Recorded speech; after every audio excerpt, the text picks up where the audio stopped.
So yeah, it's been a pretty good time for women's basketball. We can be honest, completely honest here. It's a really really good time for women's basketball, with the WNBA, with how they've grown the league, with a lot of other stuff. Like, it's been good. It's been real good, and like you can see even with the Taurasi retirement how big a deal it is. A lot of people are saying that like Taurasi again, it wouldn't be happening without Caitlin Clark. It most definitely would be. It most definitely would be. Like, it's just Diana Taurasi. But just talking about this, we're talking about it's in a really good place, and the commissioner was out Unrivaled, and Natasha Cloud came out and said what the W can take, saying we want our money and we want it now. In my 10 years in the W, we've grown so much and still have more room to grow. Just prioritize the players. And completely understandable from the players' perspective. There is just a big problem, and it's the American Sports League problem, is that leagues need to profit for the players to make money. And it's funny because people need to make a whole bunch of money. And a lot of people are like, oh, but like these players can make crazy money in endorsements. And funnily enough, there are literally teams that will pay. If Matt Ishbia could pay Caitlin Clark $5 million a year to go play for the Mercury, he would. Doesn't matter if the Mercury lose money. Teams lose money. His Suns are losing more money this season alone than the WNBA have lost in their history as a league. But the problem is that the way the CBAs are, you can't just basically run a club as a damn loss leader. You can't bankroll a club. You can't get bought out by the Saudis and start paying players $5 million a year and make a huge loss, and who cares, because $10 million a year loss for all these teams, for the Saudis to get into sports. Like it's very different in American sports. And even with the new CBA, like they have to do a collective bargaining agreement. And what people don't understand is people are like, oh, the WNBA players need 50% of their revenue. And they don't understand that even if the WNBA players get 50% of the revenue that goes to the WNBA, they get 21% of the revenue. Even if the players get 50%, it is 21%. They realistically, based on the way the CBA is, and it's the players working with the owners as a league and not on a team-by-team basis, there would be, if there was no, like the reason why Unrivaled is able to pay so much is that the money's there.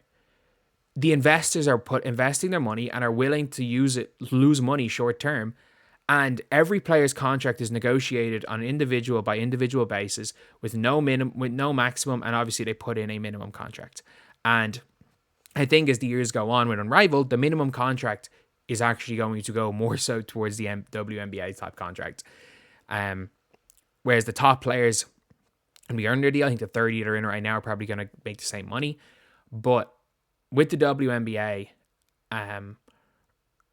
like the salary cap, even with all the new money they brought in per season, it is almost impossible with the way the money is right now and how little of the league the WNBA owns, 42%, for them to go more than double their current salary, which is their current salary cap, which is, again, maybe 600k, which is maybe 500k a year. It is nearly impossible for them to go over double and have the max salary above 500k a year. And because of their TV deal, assuming there's no opt out and re-opt back in a new higher TV deal, which could very well happen, they signed a horrible TV deal. Given the growth in the league, they signed a very bad 11-year TV deal, and it has basically meant that the amount of money they earn now is big. In 11 years' time, it's going to be significantly less. It's going to mean significantly less, and the contracts are going to have to be stagnant. And just with the way the money in the league works is, if one team, and that's the problem with the way these leagues are in American leagues, if one team wants to be cheap, because of the fact of CBA and everything, all it takes is like one or two teams that want to be cheap, and it lowers everyone's salary. There are teams that would remove the salary cap. Like the Phoenix Mercury would, not the Brooklyn Nets, the New York Liberty would, the Indiana Fever would, the LA Sparks would. The Sparks would, at this point in time, the Sparks would, Who else would remove the salary cap? Who's got money? The Seattle Storm might. There are teams there that want to pay their players. That want to. Like the Indiana Fever are a massively profitable organization. So in reality, if this was any other sports league, not in America, the Indiana Fever would be allowed pay their players whatever they want. Like Caitlin Clark could renegotiate her contract tomorrow so that they keep her there on $1 million a year. She could sign for $5 million a year. And they could sign Aaliyah Boston for like $800K. Like if a team is profitable and they expect to be profitable long term, they could start signing these contracts. If you want to bring in players, you can start paying more. There are individual teams that would. And the problem is, it's not on Kathy Engelbert. It's not on the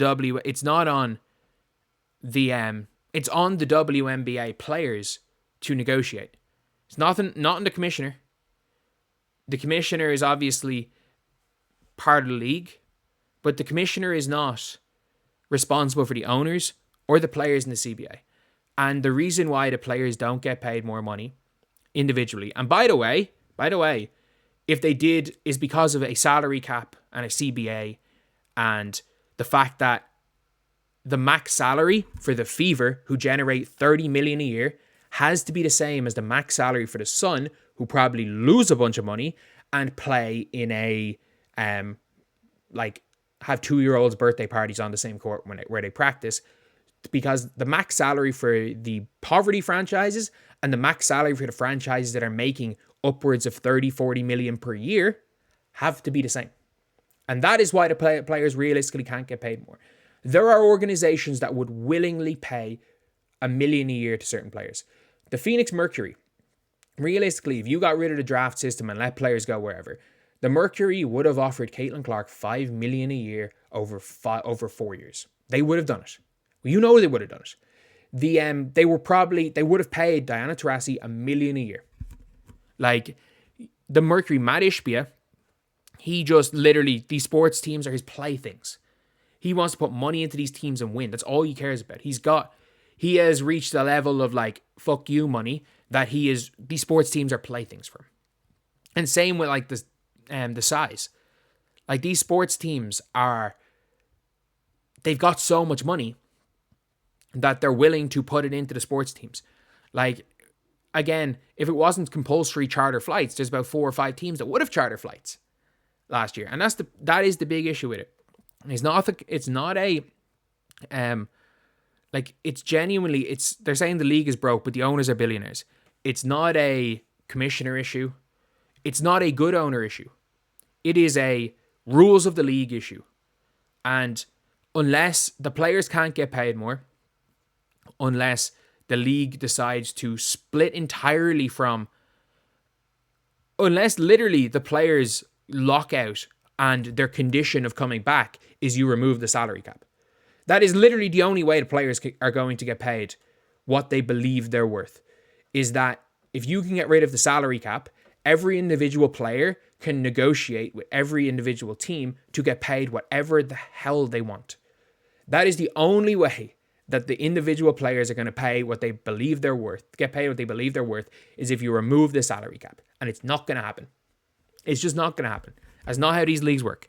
So blaming Kathy Engelbert, blaming the WNBA, no.